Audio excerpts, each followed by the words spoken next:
Ho Chi Minh സിറ്റിയിലാണ്. വിദേശീയ colonial ശക്തിക്കെതിരെ ആഞ്ഞടിച്ച് വിപ്ലവ പ്രസ്ഥാനത്തിന് നേതൃത്വം നൽകിയ ഒരു വിപ്ലവ നേതാവാണ് ഹോച്ചിമിൻ. ഇന്നത്തെ യാത്ര ഹോച്ചിമിൻ സിറ്റി കാണാനാണ്. Welcome back to my YouTube channel day of Jo. കർശനമായ സെക്യൂരിറ്റി ചെക്കിംഗ് ഒക്കെ കഴിഞ്ഞിട്ട് വേണം അകത്തേക്ക് പ്രവേശിക്കാൻ. വിയറ്റ്നാമിൻ്റെ വിപ്ലവ നേതാവ് അന്ത്യവിശ്രമം കൊള്ളുന്ന ഈ സ്ഥലം വിയറ്റ്നാമിൻ്റെ തന്നെ ഒരു ഐക്കോണിക്കായ സ്ഥലം തന്നെയാണ്. സ്വദേശികളും വിദേശികളുമായിട്ടുള്ള ഒട്ടനവധി സന്ദർശകർ ദിനംതോറും സഞ്ചരിക്കുന്ന ഈ ടൂറിസ്റ്റ് പ്ലേസ് ഹോച്ചിമിൻ മിസോളിയം എന്നാണ് അറിയപ്പെടുന്നത്. അങ്ങനെ ഒത്തിരി നേരത്തെ കാത്തിരിപ്പിന് ശേഷം അകത്തേക്ക് പ്രവേശിച്ചു. വിയറ്റ്നാമിനെ സ്വാതന്ത്ര്യത്തിലേക്ക് നയിക്കാൻ മുൻനിരയിൽ നിന്ന് പ്രവർത്തിച്ച വിയറ്റ്നാമിൻ്റെ വിപ്ലവ നേതാവാണ് ഹോച്ചിമിൻ. ഈ ഹോച്ചിമിൻ്റെ ഭൗതിക ശരീരം സൂക്ഷിച്ചിരിക്കുന്ന സ്ഥലമാണ് ഹോച്ചിമിൻ മിസോളിയം.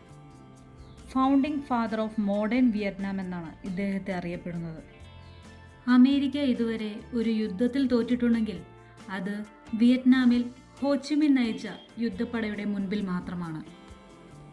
ചരിത്രപരവും സാംസ്കാരികപരവുമായി ഒട്ടനവധി പ്രാധാന്യം അർഹിക്കുന്നതും വിയറ്റ്നാമിനെ ഭരിച്ചിരുന്ന നേതാവിനോടുള്ള ആദരസൂചകമായി ഹോച്ചിമിൻ്റെ ശവശരീരം വളരെയേറെ ഭക്തിയോടും വിശ്വാസത്തോടും കൂടിയാണ് ഇവിടെ എംബാം ചെയ്ത് സൂക്ഷിച്ചിരിക്കുന്നത്. മിസോളിയത്തിലെ കാവൽ സൈനികരുടെ ഡ്യൂട്ടി ചേഞ്ച് ചെയ്യുന്ന ഒരു രീതിയാണിത്.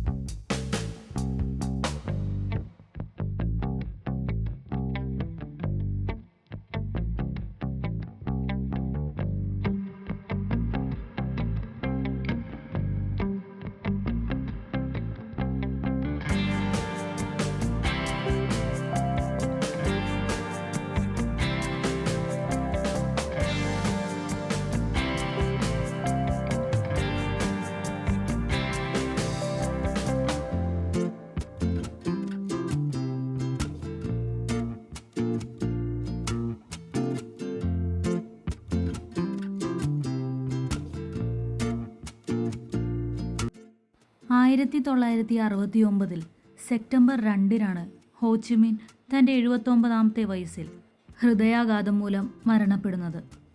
റഷ്യയിൽ ലെനിൻ്റെ ശവശരീരം സൂക്ഷിച്ചിരിക്കുന്ന സെയിം മെത്തേഡിൽ തന്നെയാണ് ഹോച്ചിമിൻ്റെ ശവശരീരവും ഇവിടെ സൂക്ഷിച്ചിരിക്കുന്നത്. എന്നാൽ ഹോച്ചിമിൻ്റെ ശവശരീരം കാണുവാൻ നിശ്ചിത സമയക്രമമുണ്ട്. സമയം കഴിഞ്ഞതിനാൽ എനിക്കതിൽ കയറാൻ സാധിച്ചില്ല. ഇന്ന് ഏപ്രിൽ 30, അതായത് വിയറ്റ്നാം ഇൻഡിപെൻഡൻ്റ് ആയിട്ട് ഇന്നേക്ക് 50 വർഷം തികയുകയാണ്. അതുകൊണ്ട് തന്നെ ഹോച്ചിമിൻ്റെ ശവശരീരം കാണാൻ ഇന്ന് സാധിക്കില്ല. Presidential palace, mausoleum, assembly building, museum എന്നിങ്ങനെ 4 ദിക്കിലും 4 ബിൽഡിങ്ങുകളായിട്ടാണ് നിർമ്മിച്ചിരിക്കുന്നത്. ഇതാണ് വൺ പില്ലർ പഗോഡ, അതായത് ഒരു കുളത്തിന് നടുവിൽ ഒറ്റ തൂണിൽ ഉയർന്നു നിൽക്കുന്ന ഒരു ബുദ്ധിസ്റ്റ് ടെമ്പിളാണ് one pillar pagoda. Soviet architecture പ്രകാരം 1049 നിർമ്മിച്ചതാണ് ഈ വൺ പില്ലർ പഗോഡ. ഒരു കുളത്തിൽ താമര വിരിഞ്ഞു നിൽക്കുന്നത് പോലെയാണ് ഇതിൻ്റെ നിർമ്മിതി. ഈ വൺ പില്ലർ പഗോഡ ടെമ്പിൾ വിയറ്റ്നാമിലെ തന്നെ ഒരു യുണീക്കും ഐക്കോണിക്കുമായിട്ടുള്ള ഒരു ബുദ്ധിസ്റ്റ് ടെമ്പിൾ കൂടിയാണ്. ഈ വൺ പില്ലർ പഗോഡയ്ക്ക് ഒരു ഐതിഹ്യമുണ്ട്. Symbol of prosperity and fertility എന്നതാണ് ഈ വൺ പില്ലർ പഗോഡയുടെ ഐതിഹ്യം. 1950 ഈ വൺ പില്ലർ പഗോഡയും അതിനോടനുബന്ധിച്ച സ്ഥലവും നശിപ്പിക്കപ്പെട്ടു. പിന്നീട് പുനർനിർമ്മാണം ചെയ്തതാണ് ഇന്ന് കാണുന്ന തരത്തിൽ നിർമ്മിച്ചിരിക്കുന്നത്. ഒരു പ്രാവശ്യം മാത്രമല്ല, പലതവണ ഈ പഗോഡ നശിപ്പിക്കപ്പെട്ടിട്ടുണ്ട്. അവസാനമായി ഫ്രഞ്ച് സൈന്യം ഇവിടെ നിന്ന് പിന്മാറുന്നതിന് മുമ്പ് 1954 അവസാനമായി ഈ വൺ പില്ലർ പഗോഡ നശിപ്പിക്കപ്പെട്ടത്. വൺ പില്ലർ പഗോഡയോട് ചേർന്ന് തന്നെ വിയറ്റ്നാമിൻ്റെ ഫസ്റ്റ് നാഷണൽ യൂണിവേഴ്സിറ്റി കൂടിയുണ്ട്. 1970 ലി ഹാങ് താങ് ആണ് ഈ യൂണിവേഴ്സിറ്റി രൂപകൽപ്പന ചെയ്തത്. ടെമ്പിൾ ഓഫ് ലിറ്ററേച്ചർ എന്നുകൂടി ഈ ബിൽഡിങ്ങിനെ പറയുന്നു. ഈ യൂണിവേഴ്സിറ്റി 1776 മുതൽ 1779 വരെ പ്രവർത്തിച്ചു.